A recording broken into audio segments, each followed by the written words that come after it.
আলিপুর আবহাওয়া দপ্তর বলছে আজ সমুদ্র তীরবর্তী এলাকায় অতি ভারী বৃষ্টির সম্ভাবনা রয়েছে এবং এলাকায় অতি ভারী বৃষ্টির সম্ভাবনা। উপকূলবর্তী এলাকায় ঘন্টায় সর্বোচ্চ 65 কিলোমিটার বেগে ঝোড়ো হাওয়া বইতে পারে বলেও খবর পাওয়া যাচ্ছে। দক্ষিণবঙ্গের সমস্ত জেলাতেই বৃষ্টি হবে, কোথাও কোথাও অতি ভারী বৃষ্টিরও সতর্কতা রয়েছে। আগামীকাল অর্থাৎ দ্বাদশীর দিন দক্ষিণবঙ্গের প্রায় সর্বত্রই বৃষ্টির পরিমাণ একটু কমতে পারে, তবে সেদিন ভারী বৃষ্টি হবে বীরভূম ও মুর্শিদাবাদে।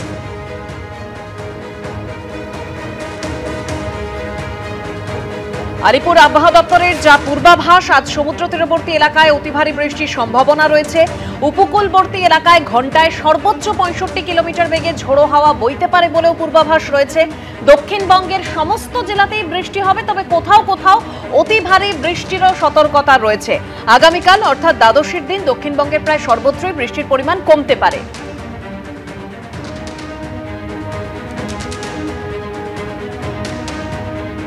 আজ ভারী থেকে অতি ভারী বৃষ্টির সম্ভাবনা রয়েছে দক্ষিণ 24 পরগনা, 2 মেদিনীপুর, ঝাড়গ্রামে।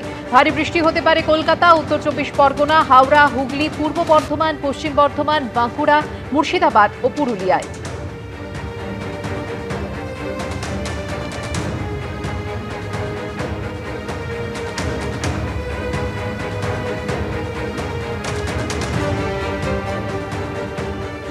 প্রত্যাশিত গতির অভিমুখ এই ডাইরেকশন বরাবর, ল্যান্ডফলের পরেও এটা উত্তর উত্তর পশ্চিমের দিকে অগ্রসর হতে থাকবে। দক্ষিণবঙ্গের জন্য বিশেষ করে 2 থেকে 3 তারিখের মধ্যে প্রভাবটা বেশি থাকার সম্ভাবনা রয়েছে।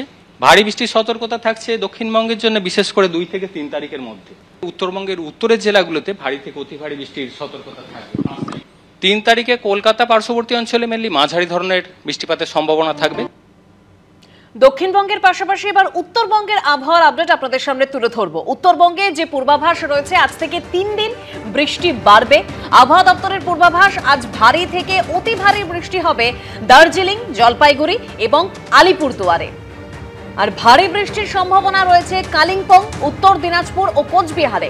আগামীকাল মানে দ্বাদশীর দিন উত্তরবঙ্গে বৃষ্টির পরিমাণ আরও বাড়বে। দার্জিলিং, কালিম্পং, জলপাইগুড়ি, আলিপুরদুয়ার, কোচবিহার ও উত্তর দিনাজপুরে ভারী থেকে অতি ভারী বৃষ্টির সতর্কতা রয়েছে। ভারী বৃষ্টির সম্ভাবনা রয়েছে মালদা, দক্ষিণ দিনাজপুরে।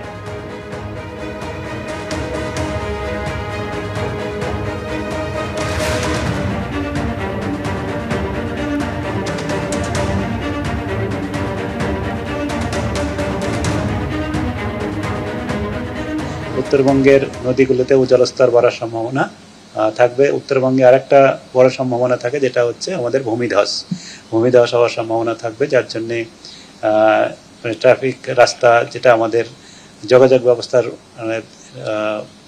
অনেক সময় বন্ধ হয়ে যায়, সেটা সম্ভাবনা থাকবে।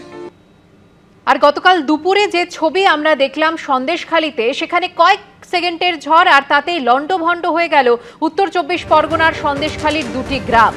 গতকাল দুপুরে ঝড়ে তছনছ হয়ে গেছে পাথরঘাটা, হুলোপাড়ার বেশ কয়েকটি বাড়ি। কি অবস্থায়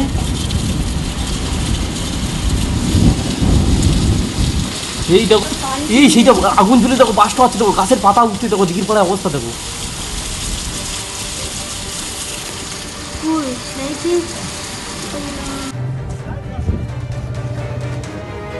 সন্দেশখালীর ছবি আপনারা দেখতে পাচ্ছেন, কয়েক সেকেন্ডের মাত্র ঝড়, তাতে একেবারে লন্ডভন্ড পরিস্থিতি। যে ছবি আপনারা দেখতে পাচ্ছেন, উত্তর 24 পরগনার সন্দেশখালীর 2টি গ্রাম একেবারে তছনছ হয়ে গেছে।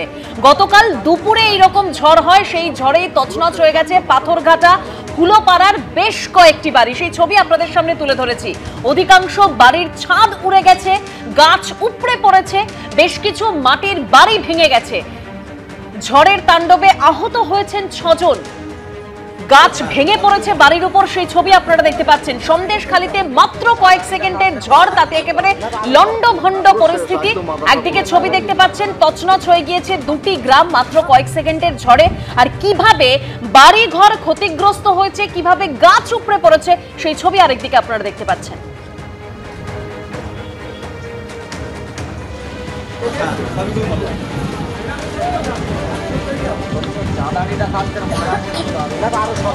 পুরো শেষ, একদম মাথাটা পুরো। আলিপুর আবহাওয়া দফতরের ওয়েদার আপডেট আপনাদের সামনে রাখলাম, যেখানে ফের ভারী বৃষ্টির ভ্রুকুটির কথা বলা হচ্ছে, আর তাতেই ফের আশঙ্কার মেঘ দেখছেন শহরবাসী।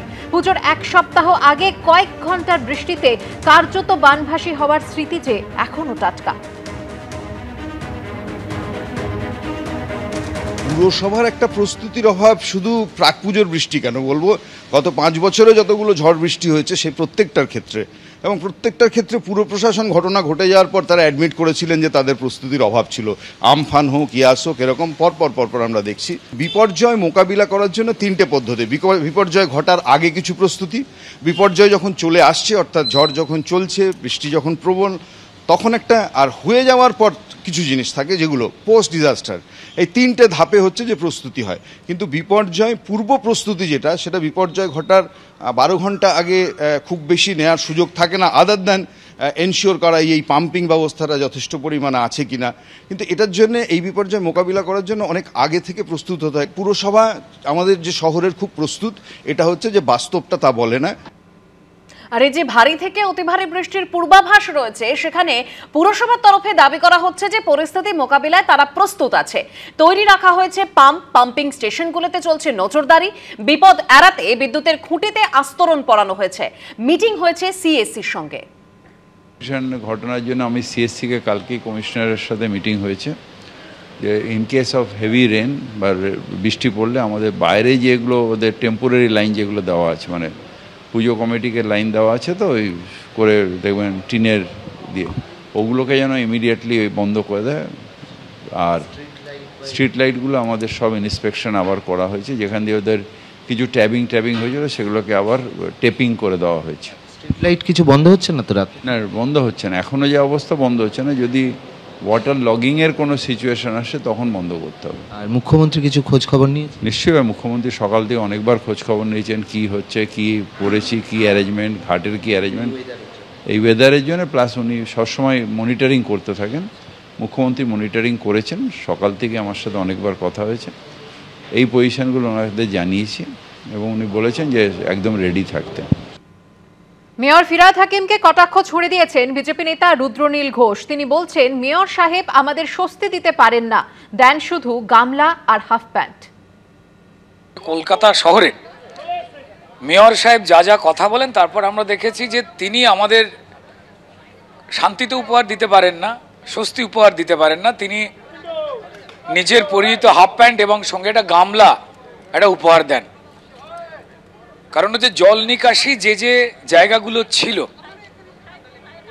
সেগুলো বেআইনি বাড়ি তৈরি হয়েছে, পুকুরগুলো ভরাট হয়ে গেছে,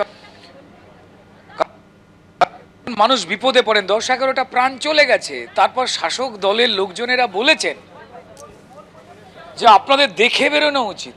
আমাদের রাজ্য সরকার বা মেয়র কেউই আনতে পারেনি, তারা মানুষ ভোলানো নানান ধরনের কথাবার্তা বলছেন।